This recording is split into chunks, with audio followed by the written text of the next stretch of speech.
इसको क्या हम अम्बेडकरवाद कहेंगे? नहीं नहीं, ये तो लोग बाबा साहब अम्बेडकर को धोखा दे रहे हैं। ये तो धोखा दे रहे हैं डॉक्टर बाबा साहब अम्बेडकर को।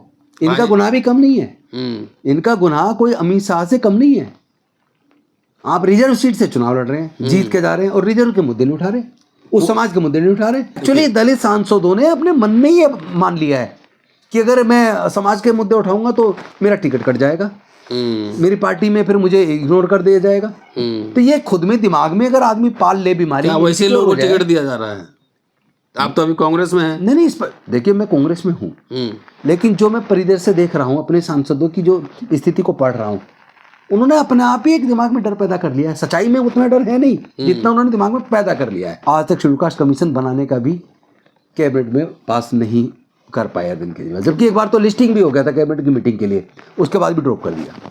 वोट लेकिन चाहिए बाबा साहब के नाम पे। वोट बाबा साहब के नाम पे चाहिए, लेकिन उसके विचार के एकदम खिलाफ है वो। डॉक्टर बाबा साहब अम्बेडकर, मुझे आशीर्वाद दो कि जो मैं आपका और आपके संविधान का अपमान करते हैं मैं उनके साथ सामने लड़ सकूं। ये तो धोखा, एक फर्जी, एक आर्टिफिशियल तरीके से एक वीडियो बनाना। अरे अगर उनका सम्मान ही करना है, विचारों का करो और उनका आशीर्वाद ही लेना है, तो उनकी विचारधारा को अपनी सरकार में लागू करो। ये इस्तीफा मांगा गया या किया गया, इससे इतने घबरा गए, यानी डॉक्टर बाबा साहब अम्बेडकर के विचार के साथ खड़े होने की बजाय बीजेपी के सामने नतमस्तक होते हुए अरविंद केजरीवाल जी ने मुझसे कहा कि या तो आप कैबिनेट मिनिस्टर रहो या फिर डॉक्टर बाबा साहब अम्बेडकर का मिशन चलाओ।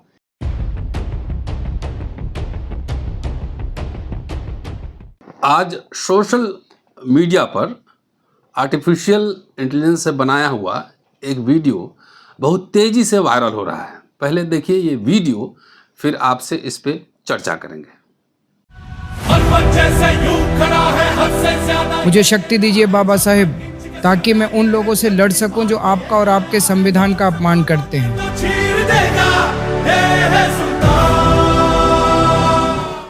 जी हाँ, अरविंद केजरीवाल हैं दिल्ली के फॉर्मर चीफ मिनिस्टर और आम आदमी पार्टी के एक तरह से बॉस। ये बाबा साहब से आशीर्वाद मांग रहे हैं, जिससे कि बाबा साहब का जो अपमान कर रहे हैं, अपमान का बदला लिया जा सके और संविधान को बचाया जा सके, तमाम बात कह रहे हैं। ये हैं अरविंद केजरीवाल। अन्ना आंदोलन से निकले थे, भ्रष्टाचार विरोधी रथ पर सवार होकर दिल्ली के सत्ता पर आए। अन्ना उस आंदोलन के बाद कहाँ गन्ना बोने चले गए पता नहीं लगा, आज तक नज़र नहीं आ रहे। जब दिल्ली में आए तो प्रचंड बहुमत मिला, पहली बार कम लेकिन दो बार ज़्यादा प्रचंड बहुमत मिला, और बाबा साहब की जयंती पे लगातार ज़बरदस्त उन्होंने भाषण दिया कई जगहों पर। पंजाब पहुँचे, पंजाब में दलित आबादी देश की आबादी से सबसे ज़्यादा है, 30% के ऊपर, 35% के आसपास। तो वहाँ उन्होंने बाबा साहब की फ़ोटो और भगत सिंह की फ़ोटो मैंडेटरी कर दिया, सीएम के ऑफिस में भी वही लगा हुआ है। बाबा साहब के नाम पर जोर जोर से भाषण तो होते रहते हैं, सिर्फ अरविंद केजरीवाल क्या, हर आरएसएस बीजेपी भी बाबा साहब का नाम बहुत जोर शोर से लेती है। संसद में जो अभी हो रहा है आप देख ही रहे हैं, वो मुझे बताने की ज़रूरत नहीं है। अब बाबा साहब से समर्थन आशीर्वाद मांग रहे हैं। चर्चा आज इसी विषय पर होगी, अरविंद केजरीवाल, आम आदमी पार्टी और बाबा साहब, क्या है मिथक, क्या है यथार्थ। हमारे साथ दिल्ली के पूर्व मंत्री, कैबिनेट मंत्री जो कि अरविंद केजरीवाल के साथ थे, राजेंद्र पाल गौतम साहब, वो मौजूद हैं यहाँ पर, और 5 साल से ज़्यादा मंत्री रहे, 3 टर्म आप विधायक रहे, 2 टर्म विधायक रहे, 5 साल से ज़्यादा मंत्री रहे। और जब इन्होंने 22 प्रतिज्ञा ली थी अम्बेडकर भवन के पार्क में, तो उसके बाद इनको इस्तीफा देना पड़ा था। तो क्या बाबा साहब सिर्फ नारों में हैं, सिर्फ आशीर्वाद देने के लिए हैं? बाबा साहब पे सिर्फ फूल माला या विचारों पर ताला? क्या है मामला? दिल्ली में कैसे कामकाज हो रहा है? ये मंत्री रहे, इनके कार्यकाल का हिसाब किताब भी पूछेंगे, और पंजाब में क्या रहा उसका भी हिसाब किताब पूछेंगे। तमाम पहलुओं पे चर्चा होगी। इसके अलावा जो राजनीतिक दल हैं, उनको जो सांसद है, मेंबर ऑफ पार्लियामेंट है, स्पेशली SC ST सांसद, क्या बाबा साहब को पढ़ के इस पार्लियामेंट में जाते हैं? क्या पार्लियामेंट की लाइब्रेरी का इस्तेमाल करते हैं? तमाम पहलुओं पर विस्तार से चर्चा। स्वागत है सर। जय भीम। जय भीम, नमो बुद्धाय। चलिए, इनिशियल इंट्रोडक्शन हमने दे दिया, इस्तीफा आपसे मांगा गया कि आपने दिया? देखिए, उन्होंने जो 5 अक्टूबर 2022 को जी डॉक्टर अंबेडकर भवन पर लगभग 12,000 लोगों के साथ हमने बौद्ध धर्म की दीक्षा ली, और डॉक्टर बाबा साहब अंबेडकर की वो 22 प्रतिज्ञाएं जिसको पूरे दुनिया में अंबेडकरवादी बहुत गर्व के साथ दोहराते हैं। वो 22 प्रतिज्ञाएं मैंने भी दोहराई थी और उनके दोहराने के तुरंत बाद बीजेपी ने उसका मुद्दा बनाया। चुनाव गुजरात का चल रहा था और आम आदमी पार्टी का एक सिंगल नेता इंक्लूडिंग अरविंद केजरीवाल मेरी 22 प्रतिज्ञाएं दोहराने पे, वो बाबा साहब की 22 प्रतिज्ञाएं जिनसे आज आशीर्वाद ले रहे हैं, उनके दोहराने पर मेरा साथ देना तो दूर की बात है, मेरे ऊपर एक ट्वीट तक नहीं किया। यहाँ तक कि किसी एक सिंगल कार्यकर्ता ने उस वक्त मेरे साथ खड़े होने की हिम्मत नहीं दिखाई। और दूसरी तरफ, एक तरफ डॉक्टर बाबा साहब अम्बेडकर की प्रतिमा लगाते हैं और दूसरी तरफ शहीद भगत सिंह की लगाते हैं। लेकिन आज तक मैं जानता हूँ अरविंद केजरीवाल जी ने ये किताब नहीं पढ़ी होगी जो शहीद भगत सिंह जी ने लिखी थी, मैं नास्तिक क्यों हूँ, और ना ही एनिहिलेशन ऑफ कास्ट पढ़ी होगी, ना ही doctor Ambedkar life and his mission पढ़ी होगी, ना ही बुद्धा एंड हिज धम्मा पढ़ी होगी। और Buddha and his Dhamma, annihilation of caste, doctor Ambedkar life and his mission, ये किताबें 2015 में 14 अप्रैल के दिन मैंने अरविंद केजरीवाल जी को दी थी कि इनको पढ़िए, निश्चित तौर पर इससे आपको फ़ायदा होगा। और रही बात कि ये इस्तीफा मांगा गया या किया गया, इससे इतने घबरा गए, यानी डॉक्टर बाबा साहब अम्बेडकर के विचार के साथ खड़े होने की बजाय बीजेपी के सामने नतमस्तक होते हुए अरविंद केजरीवाल जी ने मुझसे कहा कि या तो आप कैबिनेट मिनिस्टर रहो या फिर डॉक्टर बाबा साहब अम्बेडकर का मिशन चलाओ।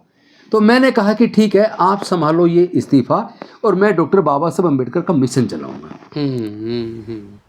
तो 22 प्रतिज्ञा आपने ली, वो तो प्रोग्राम में नागपुर में जो दीक्षा भूमि में प्रोग्राम होता है, आरएसएस बीजेपी के लोग भी बैठे रहते हैं वहाँ, 22 प्रतिज्ञा चलता उसी दिन रहता है। जिस दिन मैंने दीक्षा ली थी उसी दिन नागपुर की दीक्षा भूमि में प्रोग्राम था और आज के महाराष्ट्र के मुख्यमंत्री उस मंच पे 22 प्रतिज्ञाओं के सामने उनके सारे साथियों ने दोहराया, वो वहाँ मौजूद थे, उनका भाषण भी है।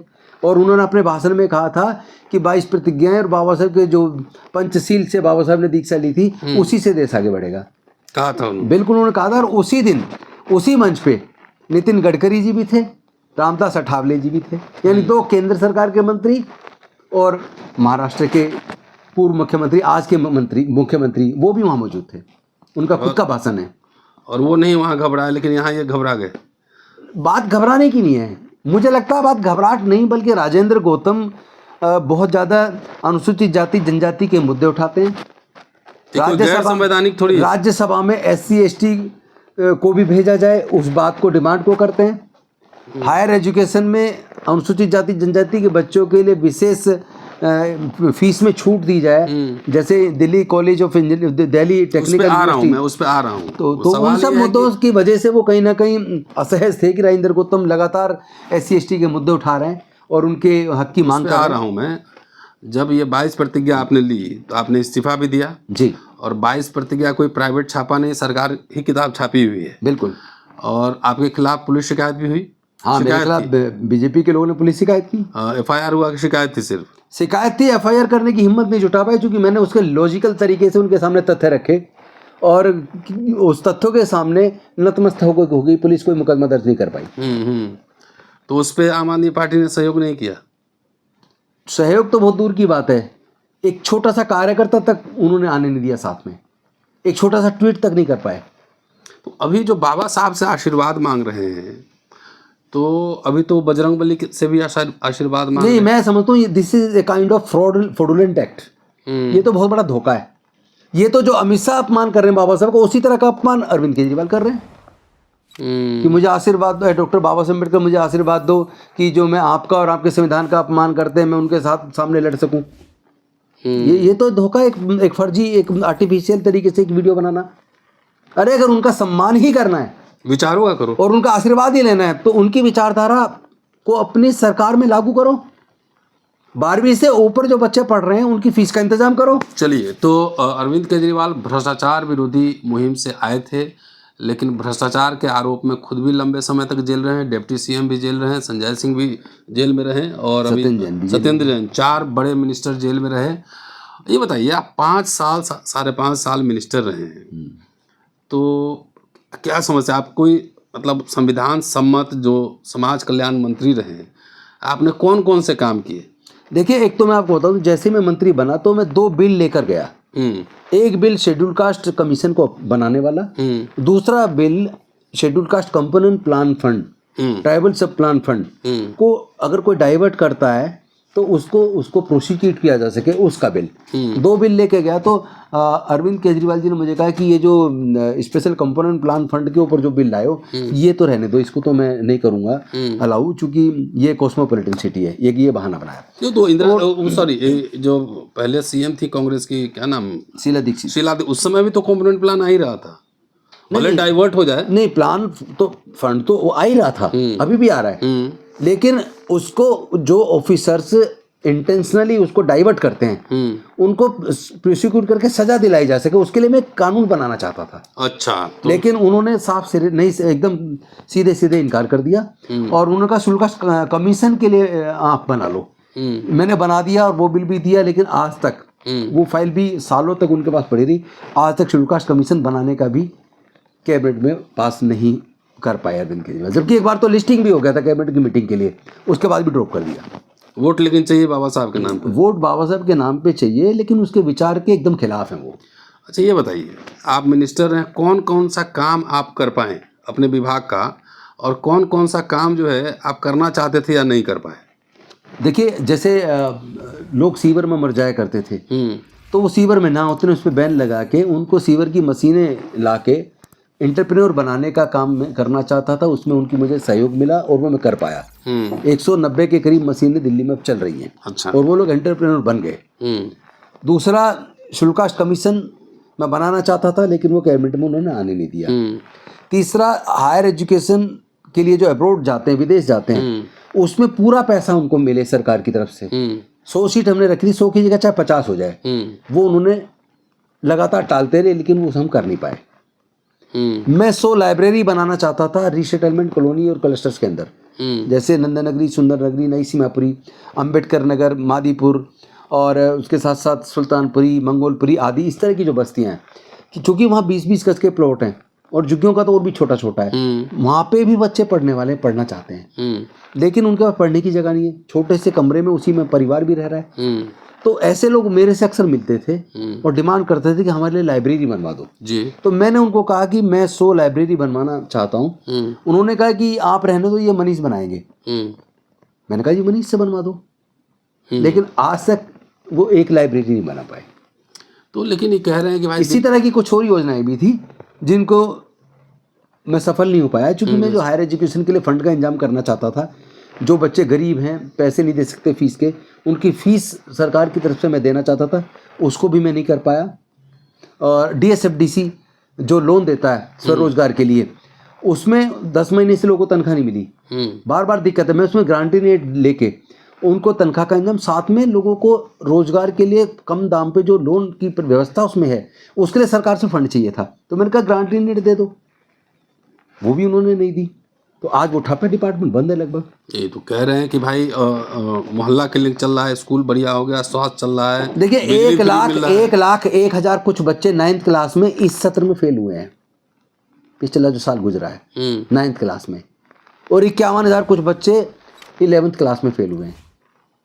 दिल्ली बिल्डिंग अच्छी बनी है, व्यवस्था अच्छी हुई है, सुधार की कोशिश हुई है एजुकेशन में। मैं ये नहीं कहूँगा कि सुधार नहीं हुआ, सुधार की कोशिश हुई है, लेकिन कितना सुधार कर पाए वो इस बात से आप आकलन कर लीजिए, देश के लोग आकलन कर लें, दिल्ली के लोग आकलन कर लें कि 1,01,000 से ज़्यादा बच्चे 9th क्लास में पिछले साल फेल हुए हैं और 51,000 से ज़्यादा बच्चे पिछले साल में 11वीं में फेल हुए हैं।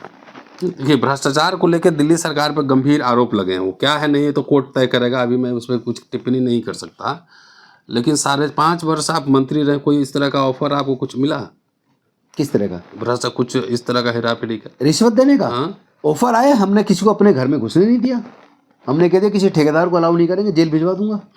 ऐसा नहीं है कि आप मंत्री बन जाए तो कोई आएगा नहीं, लोग आते हैं, अच्छा, ऑफर करते हैं, बिकने वाले बिक जाते हैं, लेकिन हम डॉक्टर बाबा साहब अम्बेडकर को मानने वाले लोग हैं। हमारी जरूरत बहुत कम है। मैं बीड़ी, सिगरेट, शराब, बियर, बिस्की, पान, तम्बाकू, गुटखा कोई टच नहीं करता हूँ, मैं विचार नहीं करता हूँ, तो मुझे तो बहुत ज़्यादा मेरे खर्चे ही नहीं है। मेरे पूरे परिवार का ही खर्च केवल मुश्किल से 35-40 हज़ार होगा, तो मुझे क्या ज़रूरत है। चलिए एक आखिरी सवाल लेता हूँ।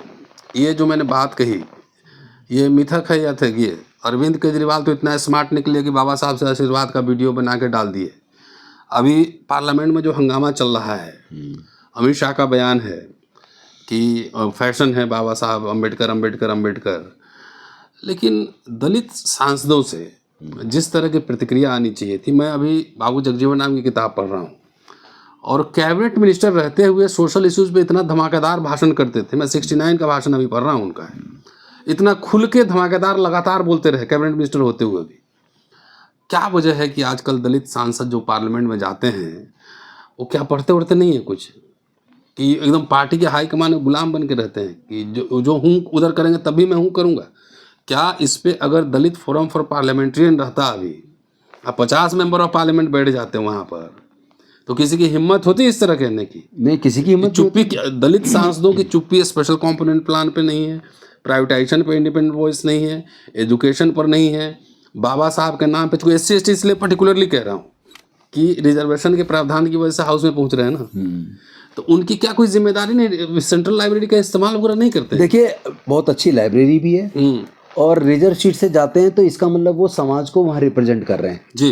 पर सच्चाई ये है कि वो समाज को रिप्रेजेंट करने की बजाय केवल अपने छोटे छोटे हित साधने में लगे हैं। अपने अपनी पार्टी से इस कदर बंध गए, वो ये भी भूल गए कि आप SC ST के नुमाइंदे हो, आपको उनके मुद्दे उठाने हैं। जो लगातार प्राइवेटाइजेशन से उनकी नौकरियां जारी, उस पर आपको वहाँ आवाज़ उठानी चाहिए। हायर एजुकेशन को महंगा करके उनसे शिक्षा पूरी तरह छीनी जा रही है, उसको उन मुद्दे पर बोलना चाहिए। उनके बैकलॉग को पूरा कराने के लिए बोलना चाहिए। यूनिवर्सिटीज़ को पूरी तरीके से RSS में करके नौकरियां बंद की हैं, वहाँ टोटल मतलब ठेके चल रहे हैं, मुकदमे हो रहे हैं, सब कुछ और झूठे मुकदमे बना के जेल में डाले जा रहे हैं। लोगों के प्रमोशंस नहीं हो रहे हैं, बैकलॉग पूरा नहीं हो रहा है। ऐसे मुद्दों को वहाँ मजबूती के साथ हमारे अनुसूचित जाति जनजाति के सांसदों को उठाना चाहिए, लेकिन वो केवल अपनी पार्टी के नेता को खुश करने में लगे। अरे खुश भी करो, लेकिन कम से कम समाज की आवाज़ तो बनो। पहले जैसे रामविलास पासवान तो NDA में गए, लेकिन उसके पहले नहीं, मैं आपकी एक बात से सहमत हूँ। अगर उस तरह का फोरम बना होता, जैसे SC ST का जो सांसदों का फोरम था और पासवान जी और बाकी लोग उसको मिलके चलाया करते थे, आज भी उसकी जरूरत अगर वो आज होता तो एक हमारी आवाज़, एक इंडिपेंडेंट आवाज़ भी बनोती होती। अपनी अपनी पार्टी में रहते हुए, अपनी अपनी पार्टी के वफादार होते हुए समाज के मुद्दे पर बोलने से आपको कौन रोक रहा है? और जो संविधान में दिया गया है कि ये सब आपको करना है, उस मांग को उठाने में आपको कौन रोक रहा है? कोई भी पार्टी नहीं रोक सकती। तो क्या ये मान लिया जाए, एक्चुअली दलित सांसदों ने अपने मन में ये मान लिया है कि अगर मैं समाज के मुद्दे उठाऊंगा तो मेरा टिकट कट जाएगा, मेरी पार्टी में फिर मुझे इग्नोर कर दिया जाएगा। तो ये खुद में दिमाग में अगर आदमी पाल ले बीमारी, वैसे लोगों को टिकट दिया जा रहा है? आप तो अभी कांग्रेस में हैं। नहीं, इस पर देखिए, मैं कांग्रेस में हूँ, लेकिन जो मैं परिदृश्य से देख रहा हूँ, अपने सांसदों की जो स्थिति को पढ़ रहा हूँ, उन्होंने अपने आप ही एक दिमाग में डर पैदा कर लिया है। सच्चाई में उतना डर है नहीं जितना उन्होंने दिमाग में पैदा कर लिया है। भाई, कांग्रेस के अंदर भी जो राइट विंग तरह के लोग हैं वो खुल के तो अपनी बात रख ही देते हैं ना। नहीं, मुझे तो लगता है कि आदमी अगर सच के साथ संविधान के हिसाब से अपनी बात रखेगा तो कोई रोकेगा नहीं। तो ये दलित सांसद को ये सेल्फ इम्पोज्ड एक परसेप्शन है। Yes, absolutely. तो इसको क्या हम अम्बेडकरवाद कहेंगे? नहीं, ये तो लोग बाबा साहब अम्बेडकर को धोखा दे रहे हैं। ये तो धोखा दे रहे हैं डॉक्टर बाबा साहब अम्बेडकर को। इनका गुनाह भी कम नहीं है। इनका गुनाह कोई अमित शाह से कम नहीं है। आप रिजर्व सीट से चुनाव लड़ रहे हैं, जीत के जा रहे हैं और रिजर्व के मुद्दे नहीं उठा रहे, उस समाज के मुद्दे नहीं उठा रहे, चुप्पी साध के बैठे। जगजीवन राम तो लगातार उठाते रहे, लगातार जीतते रहे, कभी हारे नहीं चुनाव। डॉक्टर रतन लाल जी, आप दिल्ली विधानसभा की उस वक्त की स्पीचें देखिए जब मैं मंत्री था। मैं मंत्री रहते हुए वो सारे मुद्दे उठाता था। आपको याद होगा, मैं मंत्री रहते हुए आपके साथ 200 पॉइंट रोस्टर में मंडी हाउस से पैदल पदयात्रा करते हुए धरने में शामिल हुआ। आपको याद होगा 2 अप्रैल 2018 के SC ST एट्रोसिटीज एक्ट के जो डायल्यूशन के खिलाफ आंदोलन में रोड पे मैं मंत्री रहते हुए था। और उसके साथ साथ संत गुरु रविदास मंदिर के आंदोलन में, अम्बेडकर भवन से लेकर रामलीला मैदान तक मैं आंदोलन में एक मंत्री रहते था। EVM को लेकर भी, EVM वाले मुद्दे पे मंत्री रहते हुए मेरे घर पे खुद हमने EVM से बाकायदा करके दिखाया किस तरह वोट की चोरी होती है। ऐसा नहीं है, अगर आदमी खुद ही मन में अपने डर पैदा कर ले, इनसिक्योरिटी उसके अंदर आ जाए, तो उसका तो कोई इलाज नहीं है। अदरवाइज तो कोई देश का संविधान और कोई पार्टी का नेता अपने समाज के मुद्दे उठाने को किसी सांसद को नहीं रोक सकता, ये मेरा मानना है। नहीं, बहुत सारे लोग वैसे हैं जो अंबेडकर संविधान को मानते हैं, जो दलित नहीं है। जी हाँ। तो ऐसा थोड़ी होता है कि आप बोलेंगे तो आपको सारे लोग वोट नहीं देंगे, ऐसा भी नहीं होता है। जबकि सोशल मीडिया के ज़माने में चेतना बहुत जगी है। एक बात बताइए, जो NDA के साथ जो दलित सांसद हैं और मंत्री हैं, चिराग पासवान हो, अठावले हो या फिर आपके मांझी हों, ये तमाम लोग क्या हिंदू राष्ट्र बनाने की पालकी ढो रहे हैं? क्या पालकी ढो रहे हैं? ये लोग गुलामी कर रहे हैं और इनको छोटी छोटी कुर्सियों के इतने वसीभूत हो गए कि समाज के मुद्दे और समाज का दर्द इन्हें दिखाई नहीं देता, इनको शर्म ही नहीं आती। हिंदू राष्ट्र, भारतीय गणराज्य, दो ही के बीच लड़ाई चल रही है अभी मोटा मोटी, संविधान और मनुस्मृति। लेकिन ये जो रिजर्व सीट से जीत के जाके आज उस सरकार में शामिल हैं, वो तो हिंदू राष्ट्र की बात कर रहे हैं। उनका वो भी संविधान में बाबा भरोसा साहब का नहीं है, नाम लेते हैं। गणराज्य की उनको वो नहीं है, नाम बाबा साहब का लेते हैं, जीत के रिजर्व सीट से जाते हैं, जाके गुलामी कर रहे हैं। आप किस सरकार में शामिल है, मेरा उसका विरोध नहीं है, पर लेकिन समाज उनके के मुद्दों पे तो लड़ो। जात जात का वोटर तो उन्हीं को वोट दे देता है। क्या समाज में भी ये वो जागरूकता भी नहीं है कि उसका अपने देखिए interest- इस जागरूकता पे अभी बहुत ज़्यादा काम करने की ज़रूरत है। पहले सब लोग सामाजिक मुद्दे पे बात करते थे कि जैसे चुनाव आता है ये ना जीत जाए वो ना जीत जाए, इसको और आंख मीच के उन लोगों के साथ हो जाते हैं जो संविधान को का कत्ल कर रहे हैं रोज, आंख मीच के। उन्हें ये नहीं पता कल को अगर संविधान को खत्म करने में वो कामयाब हो गए उनका भी खत्म हो। फिर तुम कुछ बचोगे क्या? वो देख ही नहीं पा रहे हैं, आज के छोटे लालच में पड़े हैं बस। चलिए, बहुत शानदार बातचीत रही और संघर्ष दो विचारधाराओं के बीच है। वैसे एक समाज में हजारों विचारधाराएं एक साथ रहती हैं। जब आज़ादी का आंदोलन चला उस समय कांग्रेस भी था, उस समय कम्युनिस्ट भी थे, समाजवादी भी थे, रिएक्शनरी फोर्सेज भी थे, प्रोग्रेसिव भी थे, तरह तरह की धाराएं थी। और जब आज़ाद भारत हुआ उस समय भी कई तरह की धाराएं थी। लेकिन अभी मोटा मोटी जो परिदृश्य बन रहा है वो बन रहा है हिंदू राष्ट्र बनाम भारतीय गणराज्य, यानी मनुस्मृति बनाम इंडियन कॉन्स्टिट्यूशन। किसके साथ आप हैं, आप तय कर लीजिए। जो कुछ भी मिला था 70 साल में, जो पब्लिक सेक्टर यूनिट, एजुकेशन, तमाम बैंक नेशनलाइजेशन सब कुछ बने थे, वो धीरे धीरे बिखरता जा रहा है। आपके अधिकार खत्म होते जा रहे हैं। बच्चों को फ्रीशिप नहीं है, स्कॉलरशिप नहीं है। आप एमएलए एमपी बन के भी अगर मुंह पे चुप्पी साधे हुए हैं तो अंबेडकर का नाम ले रहे हैं तो हम मानेंगे कि आप भी अंबेडकर विरोधी हैं। क्योंकि जब पार्लियामेंट में, विधानसभा में जाइए तो बहुत आसानी से इंटरनेट पे सारा मटेरियल अवेलेबल है, कुछ पढ़ के जाइए ताकि आप बहस करें। वहाँ पर सिर्फ मेज़ थपथपाने नहीं जाइए। चुनना आपको है कि आप हिंदू राष्ट्र में रहना चाहते हैं या भारतीय गणराज्य में रहना चाहते हैं। राजेंद्र पाल गौतम साहब थे, बहुत शानदार बातचीत हुई। शुक्रिया, देखते रहिए अम्बेडकर नामा। नमोदय, जय भीम। जय भीम।